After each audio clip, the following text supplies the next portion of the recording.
It was quite a shock to realise that we were caught up in COVID-19. I think every separation brings its own difficulties and distresses.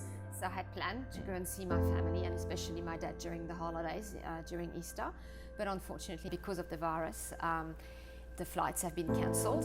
It's quite a difficult time because he's going through, chemo at the moment, and I really wanted to be supportive and see him. So although I can't call him, not knowing that I'm not going to see my family in the next few weeks is really hard. But I'm not too sure when I'm going to be able to go next. I grew up with a very close-knit family, so when I made the choice to go abroad, being in Australia has added a lot of distance, and it was a difficult choice, and I don't regret it because I've had a good career from it, but I do miss my family dearly. I feel really concerned that he's got no family around him and no family support whatsoever. Yeah, both my immediate family members, that is my son and daughter, and their families live in Australia. Whilst they shouldn't be visiting them, if the worst came to the worst, they can visit them. If something happened and they were unwell, they could actually go in and take them to hospital and things like that. I can't.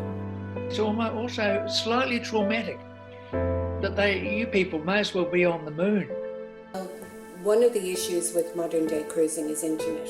So the way these cruise ships make money is to charge an extortionate rate for internet time. And then the second issue is connectivity, which is, to be frank, appalling.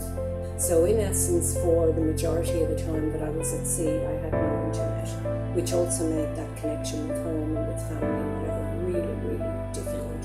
So it's almost like being in prison. It was like, whoa, let's see what information we can share. But in terms of internet, not really. We have a WhatsApp group with my family, my close family, so I hear from them every day.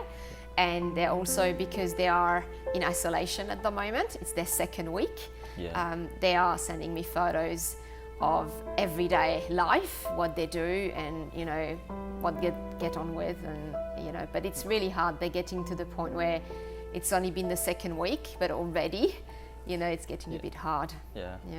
I've put Dad on WhatsApp, and luckily he is a little bit tech savvy. He's not that great. I feel a little bit safer with that, and I've told him he has to message me every day, even if he doesn't ring me. Yeah, so, that's good. That's better. The day that I got the news about my mum, we were on the Suez Canal. So we were picking up signal from Egypt, which was the reason why we had connectivity. My plan at the end of that holiday break was to go home to Ireland to see my family, particularly my mother, because she had very poor health. And unfortunately, before we made port at the end of this sorry journey, my mother passed away. So I didn't get either to go to Ireland. I obviously didn't get to speak to her, and because of the COVID-19 restrictions, Ireland, like Australia, had very strict distance laws, which meant only 10 people could be at a funeral at a time. So essentially, I suppose how you feel about that is it's very difficult to talk about distance.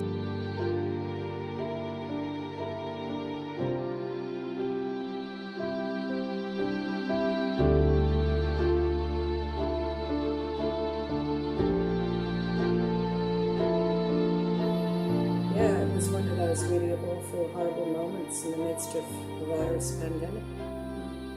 How do you cope with it? I think you have to dig deep inside, so you begin to look at your priorities and say what matters.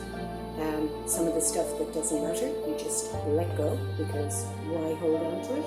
Probably more distressing for me at the moment is the thought that it's probably going to be a good year or maybe longer before I can go overseas again to visit family or friends. I wouldn't underestimate the feelings of anybody in this pandemic. It's been very unsettling because people are social and they love to spend time with, the people they love. Yeah, I get on with life, but at the same time, it does worry me and it concerns me that it may happen again in the future. It is hard, and as you get older, it gets harder. You really want to connect and be close to your family, and when you can't, it's sad and it's hard.